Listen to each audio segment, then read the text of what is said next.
Ayat Renungan Roma 12 ayat 9. Hendaklah kasih itu jangan pura-pura, jauhilah yang jahat dan lakukanlah yang baik. Value pemuritan. Roh Kudus harus ada dalam setiap pemuritan. Roh Kudus akan memberikan tuntutan kepada mentor untuk bagaimana harus memuridkan, dan Roh Kudus juga memberikan kuasa bagi menti agar dia bisa mengalami perubahan. Baik mentor maupun menti harus sepakat untuk melibatkan Roh Kudus dalam pemuritannya.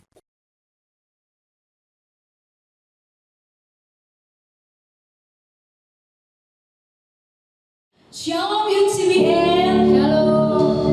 Apa kabarnya pada hari ini? Saya percaya kita semua benar-benar Tuhan Yesus. Kita percaya apa yang ada di luar sana, situasi apapun yang sedang kita alami, semua ada dalam genggaman Tuhan. Amin. Bila sore hari ini kita sama-sama memuji dan menyembah Tuhan.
Oke, Shalom Youth.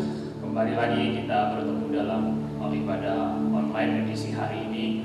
Kita patut bersyukur sekalipun dalam keadaan kondisi yang tidak memungkinkan, tetapi hari ini kita masih bisa bertemu dalam ibadah online ini. Dan sebelum kita masuk dalam perenungan kebenaran firman Tuhan pada sore hari ini, mari sejenak kita tundukkan kepala kita dan kita berdoa. Tuhan, kami sungguh bersyukur kepada-Mu Tuhan pada sore hari ini. Tuhan, kami boleh ada di tempat ini Bapa. Kami bersyukur Tuhan atas penyertaan-Mu Tuhan sepanjang hari-hari ini Tuhan. Sekalipun Tuhan kami berjalan Tuhan di dalam situasi-situasi yang tidak mendukung Tuhan, tapi kami melihat Tuhan bahwa Engkau tidak pernah berhenti Tuhan untuk melakukan perkara-perkara yang besar dalam kehidupan kami Bapa. Saat ini Tuhan kami berdoa Bapa di dalam nama Tuhan Yesus untuk setiap kebenaran firman-Mu Tuhan yang akan kami renungkan bersama-sama Bapa. Dimanapun Tuhan anak-anak Firman saat ini berada, Engkau Roh Kudus Tuhan yang tidak pernah terbatas oleh ruang dan waktu, Engkau yang sanggup Tuhan untuk menjamah hati mereka Bapa. Kami berkatakan dengan iman kami Tuhan bahwa sore hari ini Tuhan, hati kami Tuhan adalah hati yang siap Tuhan untuk menerima kebenaran firman-Mu Tuhan, sehingga sore hari ini Tuhan kami boleh mendapatkan kekuatan yang baru, kami boleh mendapatkan pengharapan yang baru, kami boleh Tuhan menerima impartasi Tuhan daripada kuasa Roh Kudus-Mu Bapa. Di dalam nama Tuhan Yesus kami berdoa dan bersyukur. Haleluya. Amin. Oke, sungguh waktu yang luar biasa kan kita bisa bersama-sama bertemu pada sore hari ini, dan kita sudah memasuki minggu keempat di mana kita tidak lagi berkumpul bersama-sama seperti biasa. Kita melakukan ibadah-ibadah dalam konsep yang lain daripada biasanya, di mana kita melakukan yang namanya ibadah online. Ini semua kita lakukan sebagai bagian daripada tanggung jawab kita sebagai anak-anak Tuhan di atas bangsa ini, di mana kita mendukung daripada program pemerintah untuk menanggulangi atau menghentikan setiap daripada penyebaran daripada virus yang sedang melanda bukan cuma di Indonesia, tetapi ini juga berbicara tentang dunia. Nah, selama ini kita melihat atau menjalani kehidupan kerohanian kita terkadang tergantung dengan gereja.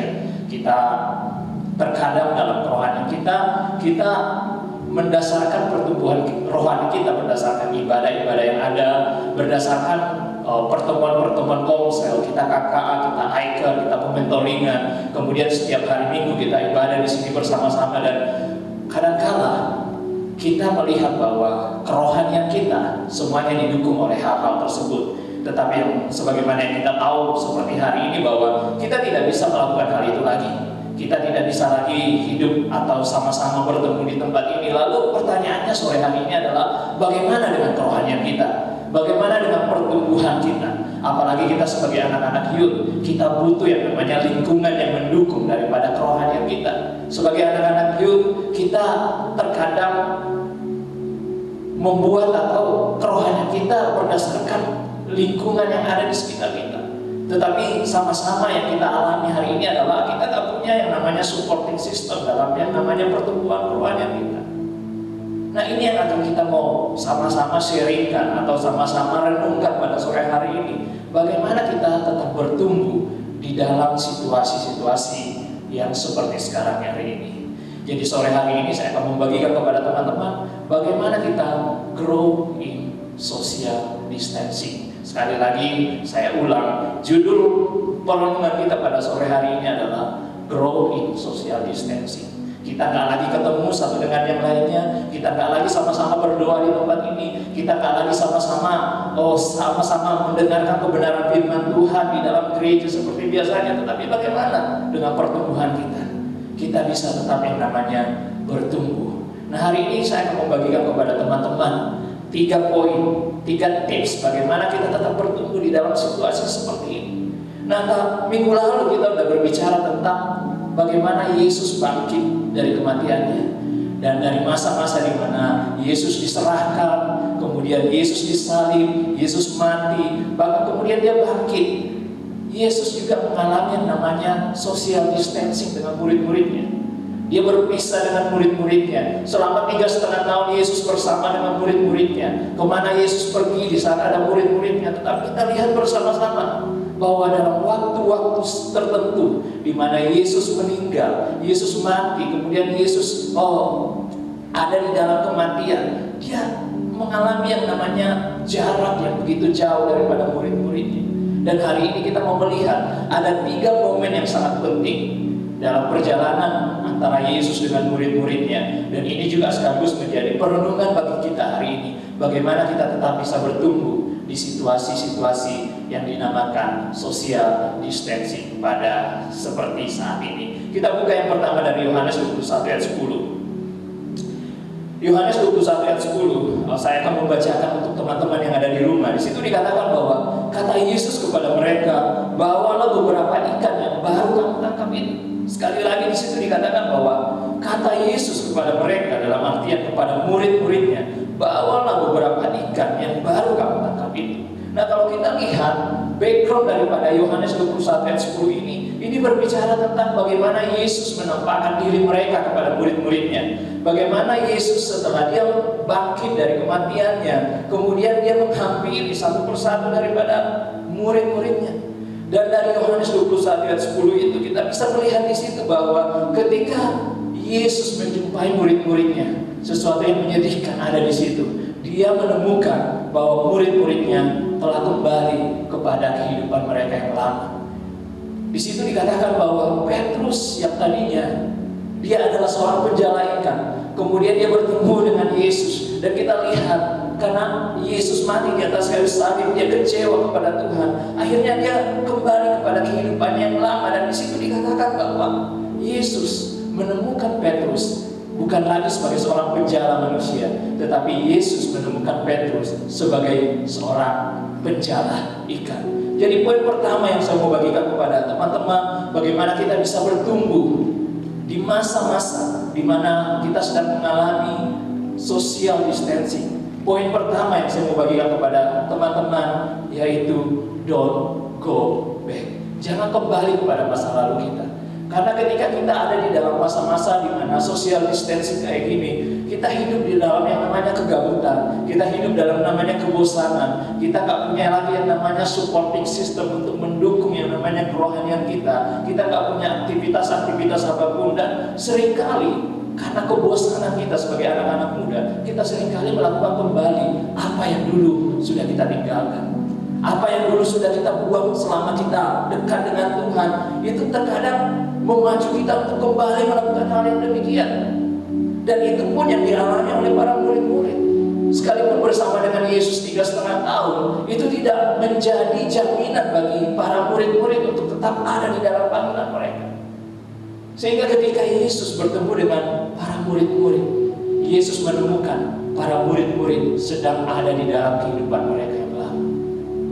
Teman-teman dimanapun saat ini berada, ketika kita di dalam masa-masa di mana kita hidup dalam social distancing seperti ini, ketika kita kembali kepada kehidupan kita yang lama, dosa-dosa yang sudah kita tinggalkan karena pengaruh daripada social distancing, kita gak punya yang namanya supporting system untuk menjaga kehidupan kita. Kita jarang bertemu dengan mentor kita jarang bertemu dengan gembala kita jarang bertemu dengan orang-orang yang selama ini mendukung kerohanian kita, dan itu membuat kita punya kesempatan untuk kembali melakukan hal-hal yang dulu sudah kita buat.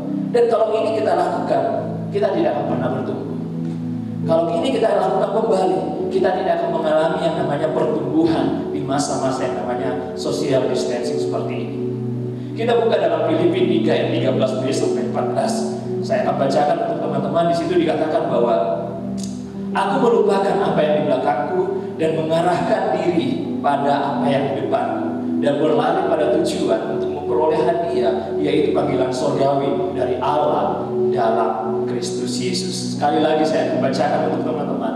Aku melupakan apa yang di belakangku dan mengarahkan diri kepada apa yang di depanku, dan berlari pada tujuan untuk memperoleh hadiah, yaitu panggilan surgawi dari Allah dalam Kristus Yesus.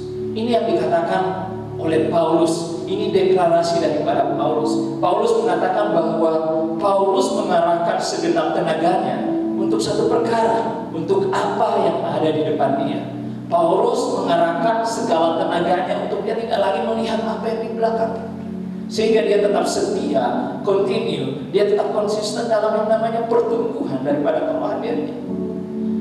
Paulus juga mengalami masa-masa sulit dalam kehidupannya.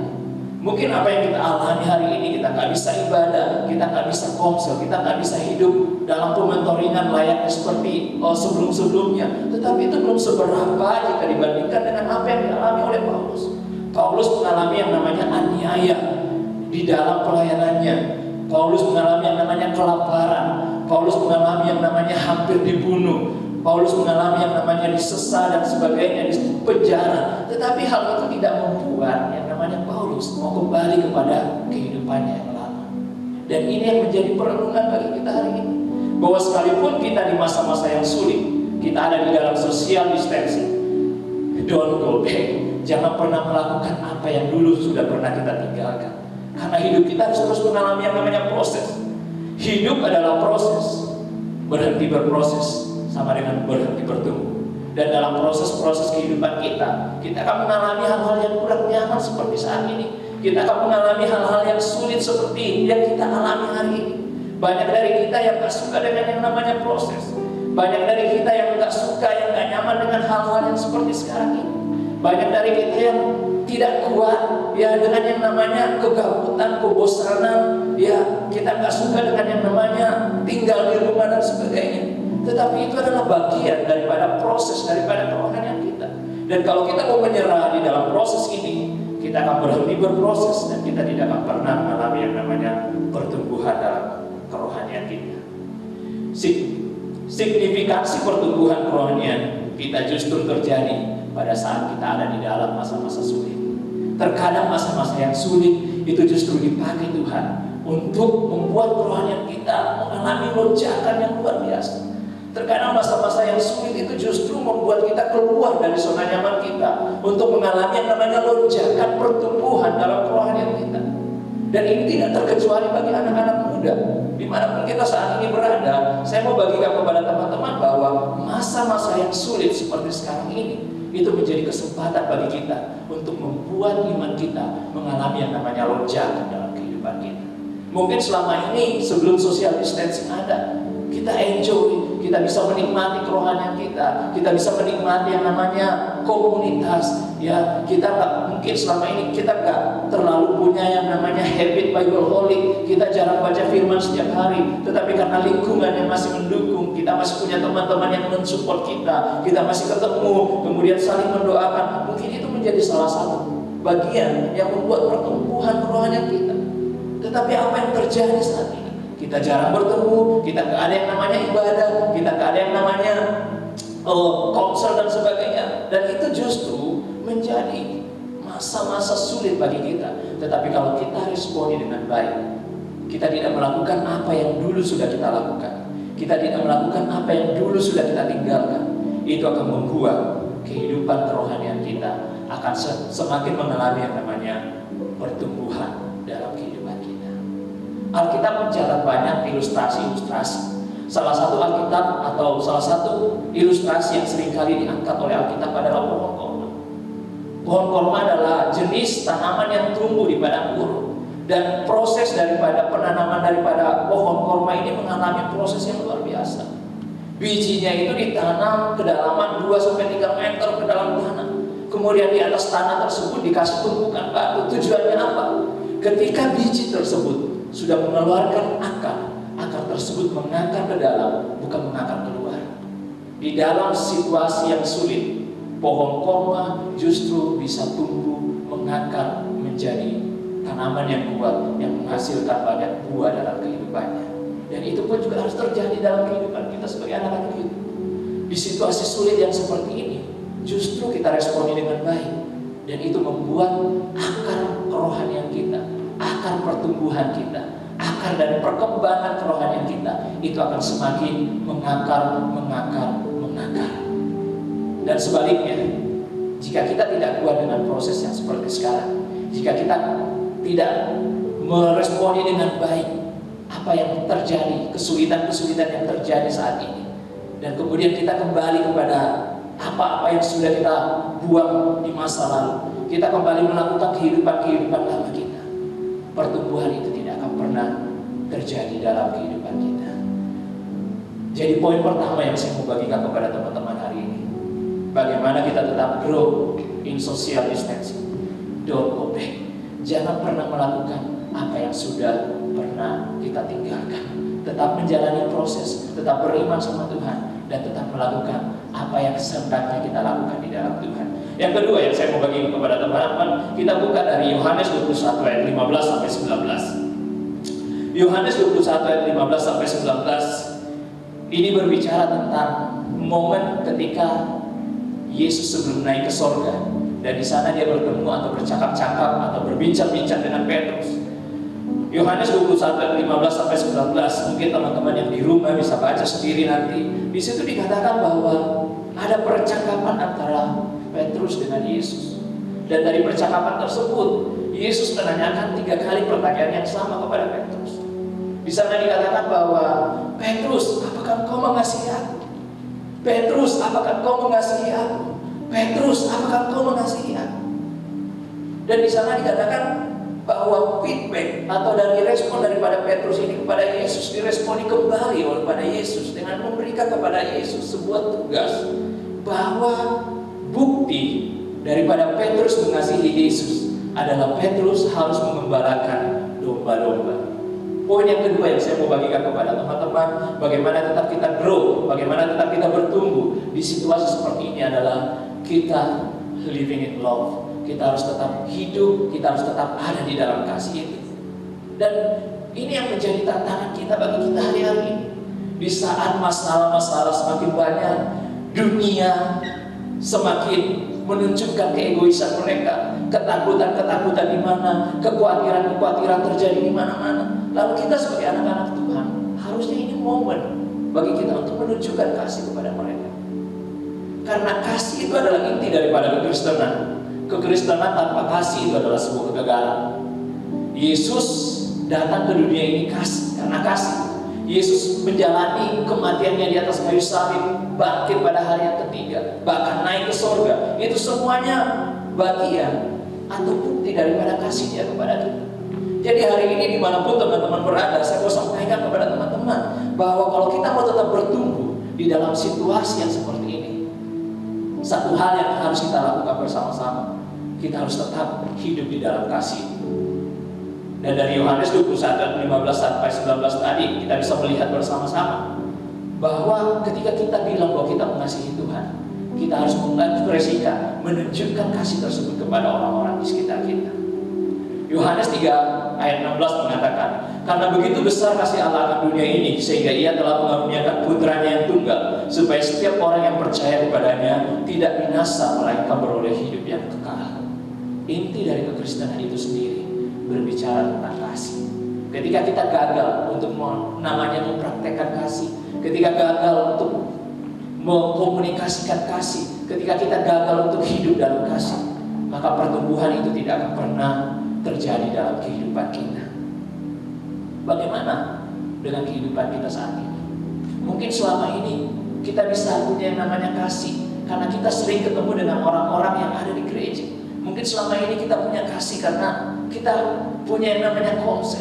Mungkin selama ini kita punya kasih karena ibaratnya kita punya teman pelayanan, teman satu gereja yang kita kenal. Kemudian dia butuh yang namanya perhatian, dia butuh yang namanya belas kasihan. Tapi hari-hari ini kita bisa melihat bahwa kita tidak lagi bisa mengasihi dengan cara yang demikian. Cara kita mengasihi hari ini adalah kita dituntut untuk keluar, melihat di luar sana bahwa di luar sana banyak orang yang membutuhkan kasih. Di luar sana banyak orang yang butuh yang namanya kasih kita. Mungkin selama ini kita begitu gampang mengekspresikan kasih kita kepada Tuhan.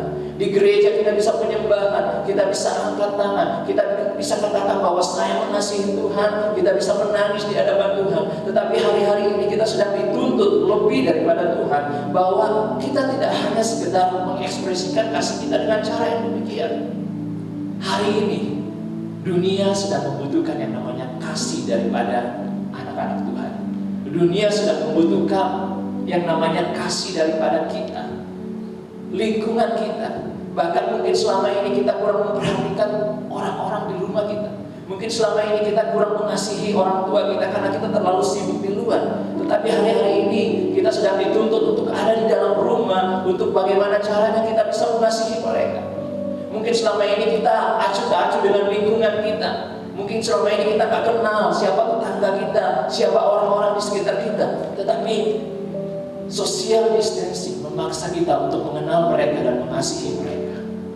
Bahkan kalau kita lihat media-media sosial sedang menggerakkan yang namanya kegerakan berdoa bagi kota, berdoa bagi bangsa, berdoa bagi dunia. Ini menjadi sebuah tanda bagi kita bahwa kita harus lebih mengasihi daripada kasih kita selama ini. Dan ini yang menjadi kunci daripada pertumbuhan kerohanian kita. Karena kasih pada dasarnya merupakan bahan bakar.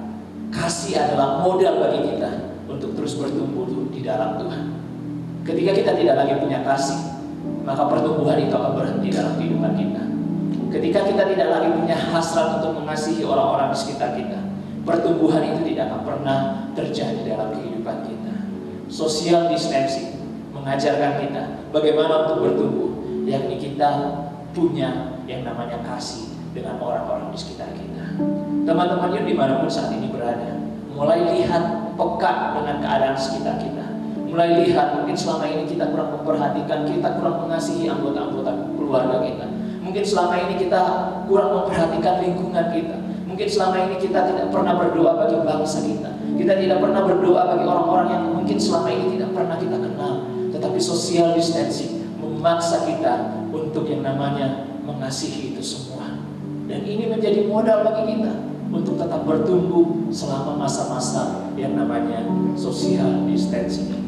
Yang ketiga dan yang terakhir yang saya mau bagikan kepada teman-teman, bagaimana kita tetap bertumbuh di dalam kerohanian kita selama masa-masa seperti ini. Kita buka dari Matius 28 ayat 19 sampai 20.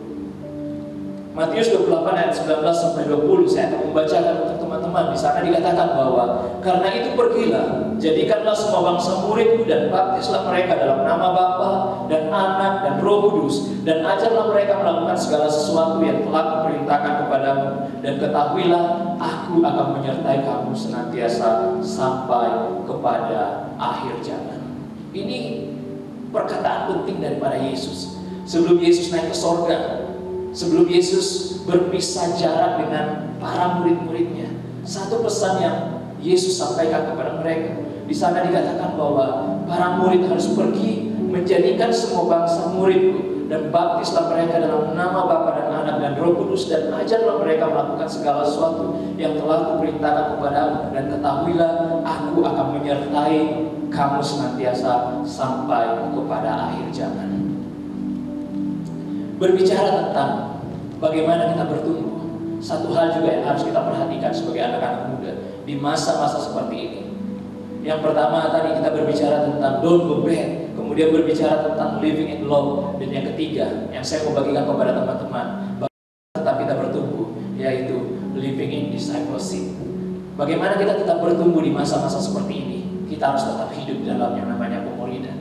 Matius 28 ayat 19 sampai 20 tadi itu berbicara tentang jaminan daripada Yesus. Yesus mengatakan bahwa ketika kamu pergi menjadikan semua bangsa murid, membaptis mereka, mengajar mereka melakukan segala sesuatu yang telah diperintahkan oleh Yesus kepada mereka. Di sana dikatakan bahwa jaminan daripada Yesus yang namanya penyertaan Tuhan itu akan ada bersama dengan mereka. Di situ tak dikatakan bahwa penyertaan Tuhan akan ada bersama dengan murid ketika mereka ada di dalam gereja. Di situ Yesus tak memberikan kepada mereka bahwa jaminan itu, jaminan penyertaan Tuhan akan ada dalam kehidupan mereka ketika para murid sedang menyembah. Tidak demikian. Tetapi jaminan Yesus itu akan diberikan kepada mereka ketika mereka melakukan yang namanya pemuridan, ketika mereka melakukan yang namanya membaptis, mengajar dan sebagainya. Dan ini yang harus kita lakukan di masa-masa social distancing seperti ini. Kita bisa tetap bertumbuh ketika kita tetap ada di dalam yang namanya pemuridan. Dan kita bersyukur bahwa teknologi bisa memberikan kemudahan bagi kita. Kita bersyukur bahwa teknologi, ya hikmat-hikmat yang diberikan kepada kita, itu membuat kita bisa tetap melakukan yang namanya pemuridan. Kita bisa yang namanya ibadah online seperti ini. Kita bisa yang namanya mentoringan secara online. Kita bisa yang namanya komsel secara online. Kita bisa yang namanya pertemuan-pertemuan secara online. Itu adalah media bagi kita untuk tetap ada dalam pemuridan. Dan beberapa minggu ya kita menjalani yang namanya social distancing. Kita bersyukur bahwa banyak daripada anak-anak youth yang tetap ada di dalam pemuridan, di mana mereka melakukan pemuridan secara online. Dan ini menjadi kunci daripada kita, di mana kita tetap bertumbuh. Mungkin hari ini teman-teman di rumah komplain, saya kan nggak punya data, saya nggak punya kuota dan sebagainya. Bagaimana saya mau tetap menjalani yang namanya pemuridan secara online? Hari ini saya mau kasih tips bagi teman-teman, sangat simpel. Cukup masuk ke dalam kamar, buka Alkitab, baca firman Tuhan, tanya sama Tuhan apa yang Dia mau katakan sama kita. Buat catatan-catatan perlindungan, dan jangan lupa hidup yang namanya penyembahan. Jadi berbicara tentang pemuridan gak ada alasan bagi kita. Berbicara tentang pemuridan, discipleship, gak ada alasan bagi kita bahwa sekarang kita gak bergereja, kita gak KKA, kita gak bertemu, kemudian kita gak melakukan yang namanya pemuridan. Karena itu adalah kunci daripada yang namanya kita mengalami pertumbuhan dalam kehidupan kita. Jadi dimanapun teman-teman saat ini berada, 3 hal yang saya mau bagikan kepada teman-teman. Di masa-masa yang sulit, kita mengalami yang namanya social distancing. Kita gak bertemu di tempat ini, kita gak beribadah secara bersama-sama. Kita mau supaya kerohanian kita tidak mengalami yang namanya kemunduran. Kita mau sama-sama bahwa kita gak ada di antara kita yang terhilang, gak ada di antara kita yang kembali kepada kehidupan kita yang lama. Ada 3 tips yang saya mau bagikan kepada teman-teman, bahwa bagaimana kita tetap kita bertumbuh. Pertama, jangan pernah melakukan hal-hal yang sudah pernah kita tinggalkan. Yang kedua, harus tetap hidup dalam kasih. Kasihi orang-orang di sekitar kita.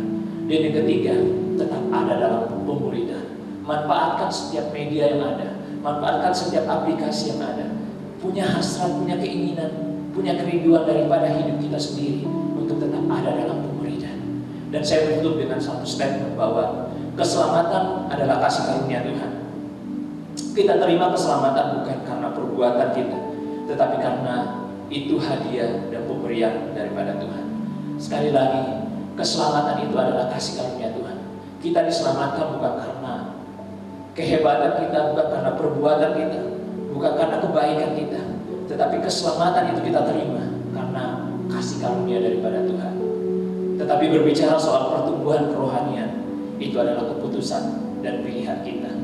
Dan hari ini saya mau sampaikan kepada teman-teman dimanapun saat ini berada, setiap keputusan yang kita ambil itu menentukan konsekuensi apa yang akan kita terima. Jangan pernah kita menyalahkan gereja, jangan pernah kita menyalahkan yang namanya lingkungan, jangan pernah kita menyalahkan Tuhan, jangan pernah kita menyalahkan keluarga kita kalau kita tidak hidup atau kita tidak mengalami pertumbuhan dalam kehidupan kita. Karena semuanya itu tergantung dari keputusan kita hari ini. Dimanapun teman-teman saat ini berada, putuskan untuk tetap bertumbuh di dalam kerohanian. Putuskan untuk tetap mengalami yang namanya api kebangkitan dalam setiap pelayanan kita, dalam setiap kerohanian kita. Sehingga ketika nanti kita bisa kembali bertemu, kita kembali beribadah bersama-sama di tempat ini, tidak ada satupun di antara kita yang mundur, tidak ada satupun di antara kita yang terhilang. Mari kita renungkan firman Tuhan ini, dimanapun saat ini teman-teman berada. Kita tundukkan kepala kita sejenak. Sejenak kita datang sama Tuhan. Dalam kurun waktu 4 minggu yang sudah kita lewati selama masa social distancing ini, mari kita cek bersama-sama di hadapan Tuhan. Bagaimana pertumbuhan, bagaimana perkembangan, bagaimana progres daripada kerohanian kita. Apakah selama ini kerohanian kita bergantung kepada pertemuan-pertemuan ibadah? Apakah selama ini pertemuan kita bergantung daripada pertemuan-pertemuan KKA, komsel dan sebagainya? Tetapi hari ini keadaan memaksa kita untuk bisa mandiri, untuk memutuskan sendiri bahwa saya mau bertumbuh, saya mau mengalami perubahan, saya mau mengalami progres dalam kehidupan kita masing-masing.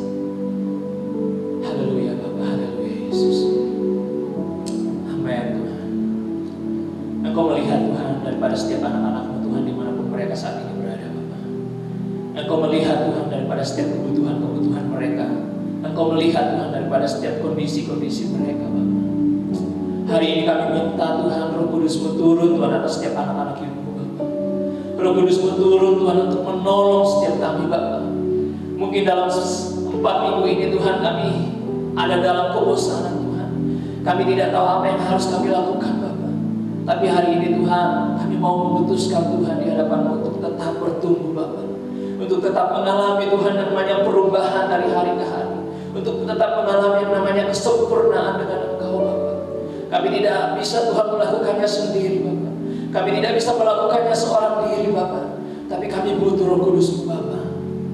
Kami berdoa Bapa di dalam nama Tuhan Yesus Bapa. Dimanapun saat ini anak-anak-Mu berada Bapa, Engkau bantu mereka ya Roh Kudus. Engkau kuatkan mereka Bapa. Mungkin selama 4 minggu ini Tuhan kerohanian mereka menurun, api roh mereka menurun Tuhan. Mungkin mereka sudah meninggalkan yang namanya habit mereka Tuhan di dalam membangun relasi dengan Engkau. Tetapi hari ini Tuhan, sore hari ini Engkau kembalikan itu Bapa semuanya Bapa di dalam nama Tuhan Yesus Bapa. Engkau kembalikan kembali Tuhan spirit mereka yang hilang. Engkau kembalikan Tuhan api mereka yang mulai padam Bapa. Engkau kembalikan itu Bapa di dalam nama Tuhan Yesus Bapa. Roh Kudus turun Tuhan atas mereka saat ini Bapa. Dimanapun mereka berada Tuhan, bahkan kami percaya Tuhan bahwa Engkau akan memampukan mereka. Engkau akan menjadikan mereka Tuhan sebagai penopang-penopang di dalam rumah mereka, di dalam keluarga mereka Bapa. Engkau menjadikan mereka Tuhan sebagai alat Tuhan untuk membawa perubahan, untuk membawa kasih Bapa, untuk membawa deklarasi Tuhan akan iman mereka Tuhan di tengah-tengah keluarga mereka Bapa. Sehingga kami mau melihat Tuhan bahwa tidak ada satupun Tuhan dari anak-anak-Mu Tuhan yang terhilang Bapa. Tidak ada satupun Tuhan dari kami Tuhan yang kembali kepada kehidupan kami Tuhan yang lalu Bapa. Tetapi kami mau tetap melihat Tuhan kepada pengharapan Bapa. Kami mau tetap melihat Tuhan pada situasi Tuhan yang lebih baik yang akan Engkau sediakan bagi kami Bapa. Kami bersyukur Bapa. Bahkan kami meteraikan firman ini Bapa di dalam nama Tuhan Yesus Bapa. Telinga-telinga yang sudah mendengarnya Tuhan, Engkau materaikan Bapa di dalam nama Tuhan Yesus Bapa. Mata-mata yang sudah melihatnya Tuhan, Engkau materaikan Bapa di dalam nama Tuhan Yesus Bapa. Dan kami deklarasikan Tuhan bahwa firman ini Tuhan akan jatuh di tanah yang subur Bapa. Firman ini akan melahirkan tindakan-tindakan iman daripada setiap anak-anak Ibu Tuhan. Firman ini Tuhan akan melahirkan Tuhan generasi-generasi Tuhan yang berakar Tuhan di dalam Engkau Tuhan. Generasi-generasi Tuhan yang Tuhan kokoh Tuhan di dalam pengikut Engkau Tuhan. Kami berdoa Tuhan untuk setiap generasi-generasi Tuhan. Sekalipun Tuhan di masa-masa yang sulit seperti ini Tuhan, kami mau melihat Tuhan bahwa kebangkitan itu Tuhan tetap Engkau berikan kepada setiap anak-anak-Mu Tuhan. Kegerakan itu Tuhan boleh Tuhan Engkau tetap Tuhan berikan kepada setiap anak-anak-Mu Tuhan. Terima kasih Bapak, terima kasih Tuhan. Maka kami berdoa juga secara khusus Tuhan untuk anak-anak-Mu Tuhan. Mungkin mereka mengalami yang namanya kesulitan Tuhan di dalam sekolah mereka, kesulitan Tuhan dalam ekonomi mereka, kesulitan mereka Tuhan di dalam pekerjaan mereka Tuhan. Hari ini Tuhan kami bersatu hati belas kasihan-Mu mengalir bagi mereka Tuhan. Engkau bukakan Tuhan sumber-sumber berkat bagi mereka. Engkau bukakan Tuhan sumber-sumber Tuhan berkat-Mu Tuhan bagi mereka Tuhan. Pintu-pintu yang tertutup selama ini Tuhan Engkau bukakan bagi mereka Tuhan. Sehingga di masa-masa yang sulit seperti ini Tuhan, mereka tetap boleh menerima kasih karunia-Mu Tuhan. Hidup mereka terpelihara Bapa di dalam nama Tuhan Yesus Bapa. Kami berdoa juga Tuhan untuk kota kami, untuk bangsa kami Bapa. Di masa-masa Tuhan di mana kami sedang mengalami masa-masa yang sulit seperti ini Tuhan. Kami berdoa Tuhan Engkau memberikan kekuatan Tuhan bagi para pemimpin kami. Engkau memberikan hikmat bagi pemimpin kami. Engkau memberikan inspirasi kekuatan Tuhan bagi Tuhan orang-orang Tuhan yang memikirkan bagaimana Tuhan untuk keluar daripada solusi Tuhan, daripada Tuhan masalah yang dihadapi bangsa kami. Kami berdoa Tuhan di dalam nama Tuhan Yesus Bapa. Engkau lalukan bangsa kami ini Tuhan dari masalah-masalah virus Bapa. Engkau menguatkan mereka Bapa di dalam nama Tuhan Yesus Bapa. Kami bersyukur Tuhan pada sore hari ini Bapa. Bahkan kami berdoa Tuhan, kami Tuhan sudah ada di penghujung daripada ibadah kami Bapa. Kami percaya Tuhan, sekalipun dalam keterbatasan Tuhan hari ini, Engkau tetap bisa melakukan Tuhan. Engkau tetap bisa memandang Tuhan penyembahan kami Tuhan sebagai persembahan yang berbau harum di hadapan Bapa. Apapun yang kami lakukan Tuhan, biarlah kiranya semuanya itu Tuhan untuk memuliakan nama-Mu Bapa. Terima kasih buat penyertaan-Mu Tuhan. Dari awal ibadah kami, pertengahan, bahkan akhirnya Tuhan, kami tutup doa kami tutup ibadah kami hanya hanya di dalam nama Tuhan Yesus kami berdoa dan bersyukur. Haleluya. Amin.